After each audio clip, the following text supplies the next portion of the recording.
Assalamualaikum warahmatullahi wabarakatuh.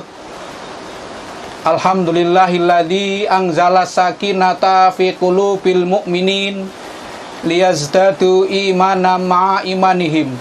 Asyhadu alla ilaha illallah wahdahu la syarikalah al malikul haqqul mubin wa asyhadu anna muhammadan abduhu wa rasuluh arsalahu rahmatan lil alamin. Allahumma sholli wa sallim ala nabiyyina Muhammadin wa ala alihi wa ashabihi ajmain. Pemirsa yang budiman, saya menemukan dalam buku kumpulan Sahih Bukhari Muslim dua hadis dari Aisyah yang menceritakan tentang kecemburuan Siti Aisyah terhadap Khadijah. Padahal Siti Khadijah itu sudah almarhum. Nah, salah satu saya bacakan, an Aisyah radhiyallahu anha qalat ista'dzannat Hala bintu Khuwailid ukhtu Khadijah ala Rasulillah sallallahu alaihi wasallam fa'arafas ti'dzana had Khadijah fartaha lidzalika faqala Allahumma halatu bintu Khuwailid faghirtu fakultu ma tadhkuru min ajuzin min ajai Quraisyin hamra isyidqain halakat fiddahri fa'abdalakallahu khairan minha. Dari Aisyah radhiyallahu anha, ia berkata, Halah binti Khuwailid, saudara perempuan Khadijah, pernah meminta izin untuk masuk ke rumah Rasulullah sallallahu alaihi wasallam. Sepertinya Rasulullah mengenali suara itu yang mirip dengan suara Khadijah, hingga beliau dengan senang sekali mendengar suara itu.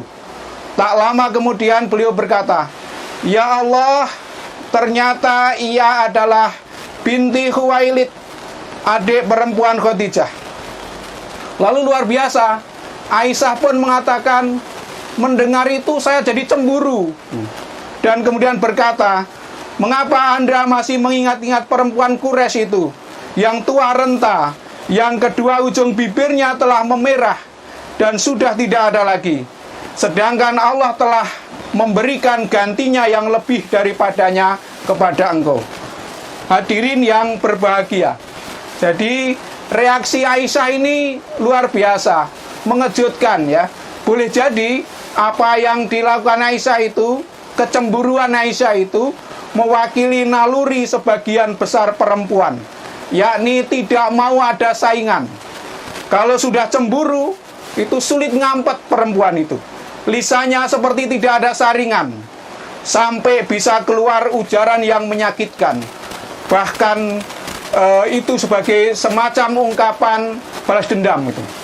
Ya, coba bayangkan, saya yang belum pernah melihat Khadijah, hanya Rasulullah mengatakan menyebut-nyebut nama Khadijah, kecemburuannya sudah sampai mengatakan perempuan tua Quraisy gitu. Itu kan sesungguhnya pernyataan yang tidak pantas. Nah, untung saja Aisyah itu adalah seorang nabi, sehingga tidak memarahi Aisyah. Nabi bisa berdiam diri untuk aksi terhadap apa yang dilakukan oleh Aisyah. Jadi memang seorang laki-laki idealnya harus bijaksana, nyebut kelebihan perempuan lain. Dan bahkan sampai Nabi mengatakan, kalau ada seorang suami tertarik pada seorang perempuan, sebaiknya segera kembali ke rumah, karena yang di rumah itu sama saja dengan yang dilihatnya itu. Nah, mengapa Aisyah bisa secemburu itu? Boleh jadi Aisyah terlalu muda, ya. Dia masih sangat muda, menjadi istri Nabi.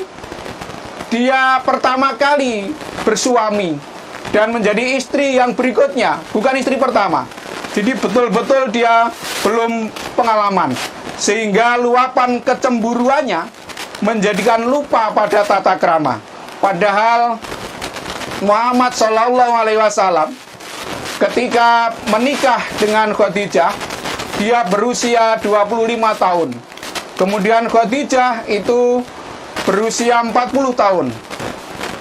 Berumah tangga 17 tahun sebelum kerasulan, ditambah 11 tahun setelah kerasulan. Tidak menikah lagi dengan perempuan lain. Nah, ini luar biasa. Padahal pada zaman Rasul itu, orang menikah lebih dari satu itu hal yang biasa. Tetapi Nabi Muhammad tidak melakukannya. Rasul kita adalah orang yang setia dengan istri pertamanya. Nabi menikah lagi dengan seorang gadis dan beberapa janda. Itu terjadi setelah Khadijah meninggal dunia. Sehingga sangat wajar melihat tidak sederhananya mendidik dan membina perempuan itu, sampai salah satu wasiat ketika khutbah pada Haji Wada itu tentang perempuan. Nabi berwasiat, istausu bin nisa'i khairan akhadtumuhunna bi amanatillah wastahlaltum furujahunna bi kalimatillah. Aku wasiatkan kepadamu, wahai umatku, agar berlaku baik kepada perempuan, karena kamu mengambilnya atas amanah dari Allah, dan menjadi halal kehormatannya bagi kamu adalah melalui kalimat Allah. Jadi Rasul betul-betul wasiat supaya setiap laki-laki itu berlaku yang sebaik-baiknya kepada istrinya. Di sana mengatakan pada perempuan, tapi hakikatnya yang dimaksud adalah kepada istrinya. Sehingga seorang suami harus sangat berhati-hati. Jangan sekali-kali menyakiti istri dengan cara apapun. Bahkan di atas mimbar, dalam khutbah wada itu, beliau berpesankan dua perkara. Pertama, sholat jangan ditinggalkan. Yang kedua, an-nisa, perempuan. Peliharalah baik-baik perempuanmu. Artinya jagalah baik-baik istrimu. Itu. Kemudian satu lagi kejadian yang dimuat dalam hadis juga diriwayatkan oleh Aisyah. Kejadiannya hampir sama. Nabi sering sekali menyebut nama Khadijah. Kemudian Nabi juga sering menyembelih kambing. Kemudian memotong-motong daging itu, dan daging itu dibagikan kepada kawan-kawan Khadijah. Nah, ini lagi-lagi Aisyah mengungkapkan kecemburuannya, sampai mengatakan seolah-olah nggak ada perempuan lain selain Khadijah gitu. Lalu sampai di sini Nabi kemudian mengatakan Khadijah itu tak tergantikan. Khadijah itu begini dan begini. Juga Khadijah itu bisa memberiku keturunan ketika istri yang lain tidak bisa memberikan. Maka bagi Nabi, Khadijah itu merupakan istri yang tidak tergantikan. Meskipun sesudah meninggal dunia, Nabi memiliki beberapa istri. Tapi peran Khadijah itu tidak tergantikan oleh istri-istri yang lainnya. Di antaranya yang sangat berkesan adalah ketika orang lain mendustakanku, ketika orang lain tidak mempercayaiku, Khadijah mempercayaiku. Khadijah beriman kepadaku. Ketika yang lain tidak membenarkan atau mendustakanku, Khadijah membenarkanku. Kemudian Khadijah juga yang mengorbankan seluruh hartanya untuk kepentingan dakwah Islam tanpa hitungan, seluruh hartanya. Yang itu tidak dimiliki oleh istri-istri Nabi yang lainnya. Kemudian dia memberiku keturunan ketika istri yang lain tidak bisa memberi keturunan. Kemudian juga Khadijah itu istri yang membesarkan hati dan memberi solusi ketika aku memiliki banyak masalah. Misalnya ketika Rasul baru saja pulang dari Gua Hira dalam keadaan menggigil, kemudian kembali ke rumah, zamiluni, zamiluni, selimuti aku, selimuti aku. Kemudian Khadijah di situ berperan luar biasa, menenteramkan hati suaminya yang sedang gelisah itu, yang sedang galau karena kejadian menerima wahyu yang pertama itu. yang kemudian menyelimuti Nabi karena kedinginan, lalu pagi harinya diantar kepada saudaranya pendeta Warokoh, yang setelah ketemu Warokoh itu Nabi semakin tentram karena semakin jelas bahwa dia diutus menjadi Rasul oleh Allah Subhanahu wa Ta'ala. Saudara sekalian yang berbahagia, istri pertama itu memang beda. Itu kata para senior yang istrinya meninggal dunia, kemudian dia beristri lagi. Komentarnya yang saya jumpai selalu mengatakan memang beda. Bedanya apa? Embuh, saya tidak tahu karena belum pernah mengalami. Sehingga sangat bisa dipahami ketika Rasul Muhammad SAW sering menyebut nama Khadijah, yang kemudian menjadikan Aisyah itu yang belum pernah weruh dengan Khadijah, cemburunya tiada tara. Nah, oleh karena itu saya mengajak kepada semuanya belajar dari kecemburuan Aisyah terhadap Khadijah itu. Kita juga perlu berhati-hati, perlu waspada, perlu cermat betul di dalam membina rumah tangga bersama istri pertama kita. Karena istri pertama itu pengorbanannya memang luar biasa. Dia menyerahkan kehormatannya kepada Anda hanya dengan mahar seperangkat alat sholat. Padahal kehormatan wanita itu seperti setangkai korek api, yang kalau sudah dipakai, sudah dinyalakan, dia tidak bisa menyala lagi. Itu menyerahkan kehormatannya. Kemudian yang kedua, dia menerima Anda sebagai suami ketika belum jelas nasibnya. Bagaikan Ibrahim masuk tungku pembakaran ketika akan dihukum oleh Raja Namrud. Di sini tidak tahu apakah nanti api akan padam apa tidak. Kalau sudah tahu ya ora gumun gitu. Tapi Nabi Ibrahim belum tahu kalau api itu akan dipadamkan. Nah, seperti itulah gambarannya. Istri pertama kali menerima Anda sebagai suami, tidak tahu besok akan jadi apa. Kemudian yang ketiga, istri pertama itu selalu memberi harapan, menanamkan harapan ketika Anda putus asa. Jadi memupuk kita supaya tetap percaya diri menghadapi masa depan.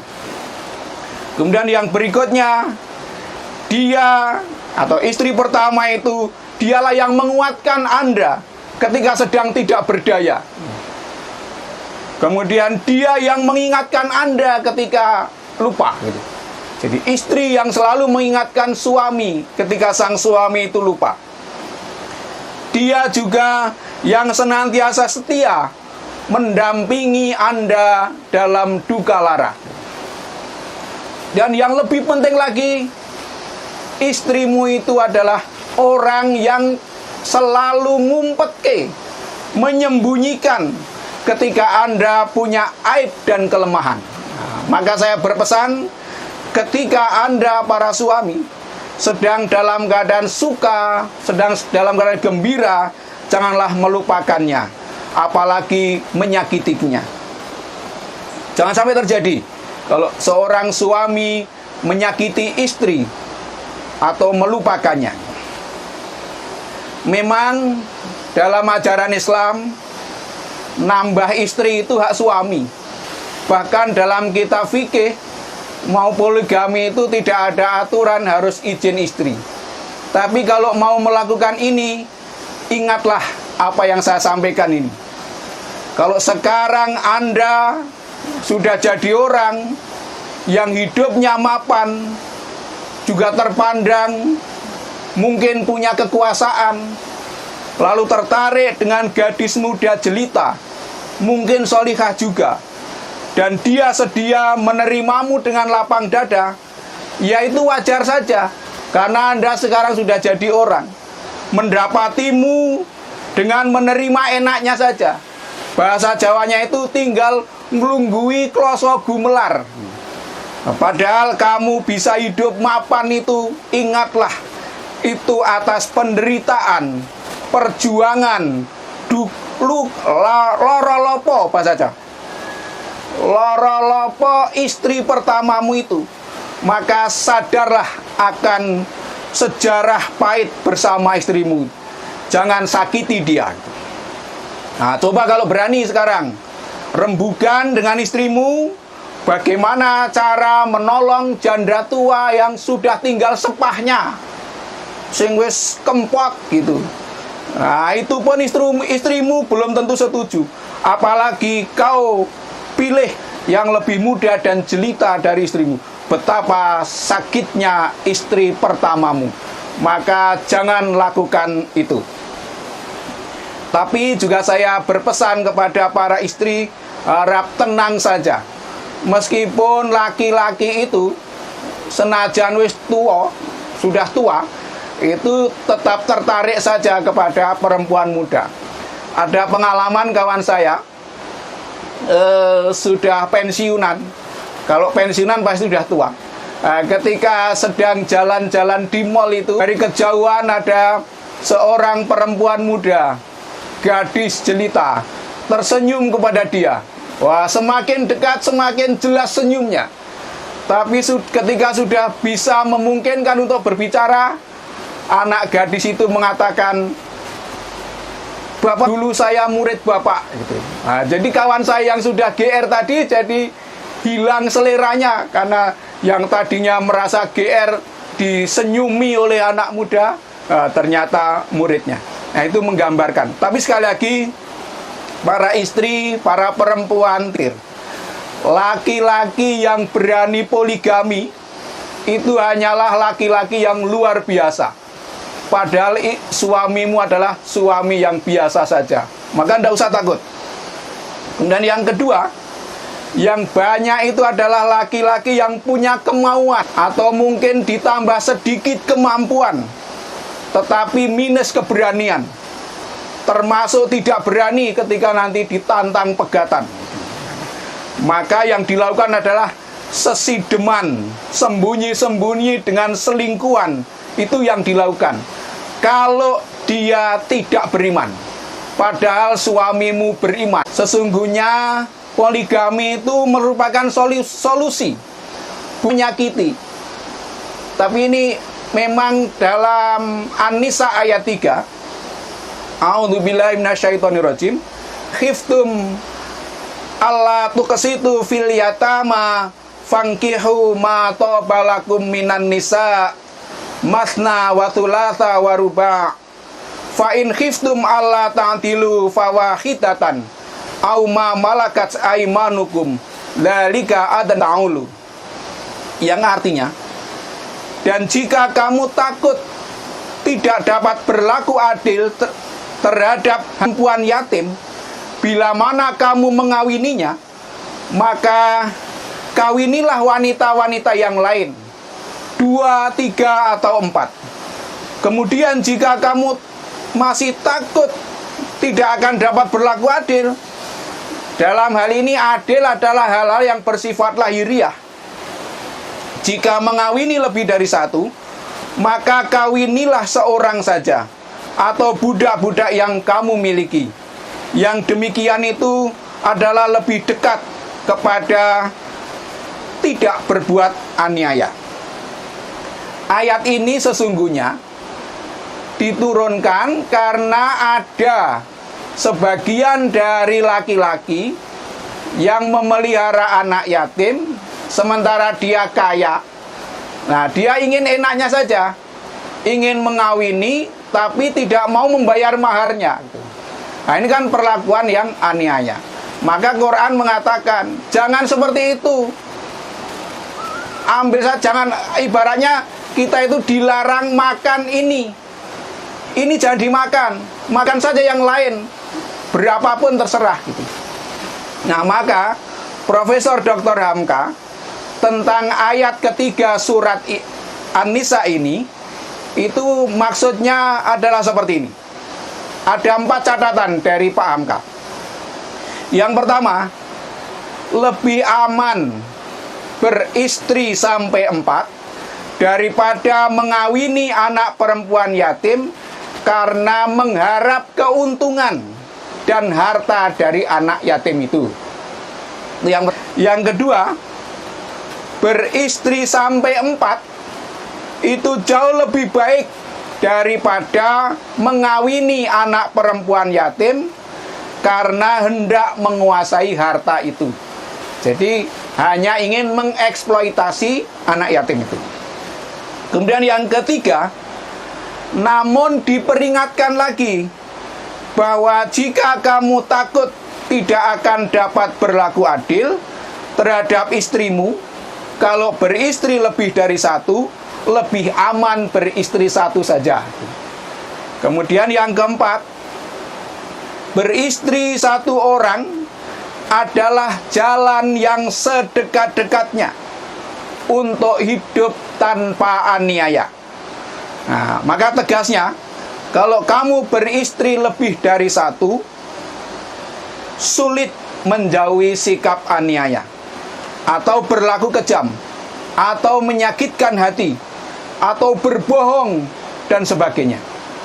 Nah, untuk itu, dengan penjelasan dari Profesor Dr. Hamka ini, menjadi jelas bahwa Islam itu adalah ajaran yang mengatur seluruh kehidupan, yang memberi ruang terhadap berbagai kemungkinan. Jadi ayat 3 surat An-Nisa itu bukan ayat yang memerintahkan atau menganjurkan para laki-laki untuk berpoligami, tetapi hanya ada kebolehan dalam keadaan tertentu. Sebab memang tidak mungkin ajaran agama yang universal, yang meliputi segala aspek, itu tidak bisa memberikan jalan keluar ketika ada persoalan-persoalan. Sehingga saya menyebut bahwa poligami itu hanyalah solusi atas berbagai kemungkinan yang muncul di dalam masyarakat. Nah, tentu yang pertama, andai kata tidak bisa berlaku adil terhadap perempuan yatim. Nah, maka kalau tidak bisa, ambil saja yang lainnya. Kemudian ada kemungkinan juga istri mandul atau sakit keras sehingga terhalang untuk punya anak dan melayani suami. Nah, jika demikian ini keadaannya, maka poligami menjadi solusi yang moderat yang bisa dilakukan. Atau mungkin jumlah perempuan pada suatu zaman itu melimpah ruah. Nah, sehingga kalau tidak diberi ruang, itu banyak perempuan yang ora kumanan. Nah, menderita juga. Ya, pikirkan yang menderita itu. Kemudian atau kondisi-kondisi lain yang mungkin terjadi. Tetapi sekali lagi, kondisi-kondisi sosial yang mungkin terjadi itu, poligami bukan merupakan kewajiban atau anjuran. Semuanya itu diserahkan menurut pertimbangan masing-masing. Jadi kita berpikir yang wajar saja, tidak usah terlalu takut, tetapi juga tidak usah terlalu nekat gitu. Ini adalah aturan ajaran agama. Jadi peluang poligami itu seperti peluang cerai dalam perkawinan. Jadi cerai itu kan halal, tetapi dimurkai oleh Allah. Jadi hanya pintu saja yang memungkinkan. Sebab kalau memang rumah tangga dalam kondisi tertentu itu tidak bisa dipertahankan, nah itu perceraian menjadi jalan keluar. Jadi Islam itu agama yang logis. Sebagaimana juga poligami itu ketika ada keadaan-keadaan sosial yang tertentu yang mengharuskan itu terjadi, misalnya ada peperangan yang banyak pejuang-pejuang yang meninggal dunia, sehingga yang tersisa adalah janda-janda dari suami yang meninggal karena berjihad itu, nah, maka perlu jalan keluar. Karena itu juga perempuan juga yang membutuhkan perlindungan.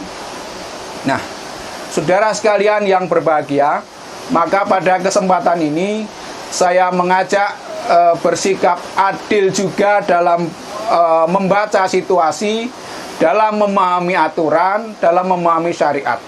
toh kita itu berumah tangga tujuannya adalah untuk terwujudnya keluarga yang sakinah, yang mawadah dan rahmah. Inilah yang menjadi kunci yang harus kita tegakkan di dalam rumah kita masing-masing.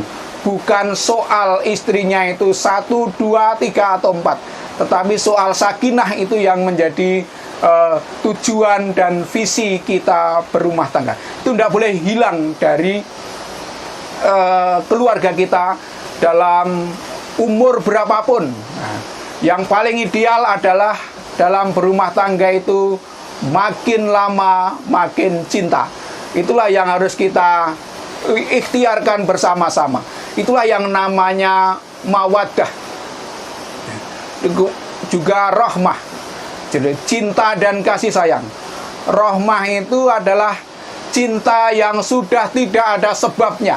Nah, itu rahmah. Maka orang harus semakin tua dalam berumah tangga itu harus semakin meningkat dari mawaddah ke rahmah. Kalau tidak sampai mencapai tingkat rahmah, maka rumah tangga itu rawan bubrah. Apalagi ketika istri sudah semakin tua, semakin tidak berdaya. Nah, itu kalau tidak ada rahmahnya, ya bubrah kalau hanya mawaddah. Nah, sementara rumah tangga sakinah itu bukan rumah tangga yang tanpa masalah, tetapi rumah tangga yang kalau ada masalah itu bisa selesai dengan mudah. Itulah namanya sakinah atau tenang. Dan kalimat sakinah itu ketenangan, ibaratnya setelah menghadapi gelombang laut yang menggulung-gulung, lalu mendapatkan ketenangan, air laut yang tenang. Nah, maka ketenangan atau kesakinahan dalam rumah tangga itu ya diperoleh setelah mengalami berbagai gejolak. Saya kira rumah tangga itu selalu ada gejolak. Nah, tapi semakin lama semakin tenang. Atau sebelum menikah itu ada gejolak, setelah menikah jadi tenang. Nah, kemudian setelah menikah itu juga bukan tanpa persoalan, selalu ada persoalan. Tapi kalau ada persoalan itu selesai di dalam dengan mudah. Nah, itulah yang namanya rumah tangga yang sakinah. Maka saya mengajak suami jangan sekali-kali menyakiti istri, dan istri juga jangan sampai sekali-kali menyakiti suami. Maka kuncinya adalah ruang kompromi. Gunakan bukan hanya akal saja, tapi juga rasa. Dalam berumah tangga itu sering rasa lebih penting daripada akal. Maka diperlukan kepekaan masing-masing anggota keluarga di dalam rumah kita masing-masing. Untuk itu saya selalu berpesan pada zaman sekarang di mana pergaulan agak terbuka, komunikasi dengan apa saja juga mudah. Nah, maka jaga keutuhan rumah tangga kita masing-masing dengan senantiasa mengutamakan musyawarah ketika ada masalah. Kalau perlu jangan sampai orang lain tahu kalau kita itu ada masalah. Nah, mudah-mudahan yang saya sampaikan ini bermanfaat untuk menjaga keutuhan rumah tangga kita masing-masing. Selamat berjuang memelihara keluarga sakinah, mawadah, warahmah. Mudah-mudahan kelak sampai di surga kita masih bisa utuh sebagaimana keluarga yang utuh di dunia ini. Mudah-mudahan bermanfaat. Billahi taufik wal hidayah. Nasrun minallah wa fathun qarib wa basyiril mu'minin. Assalamualaikum warahmatullahi wabarakatuh.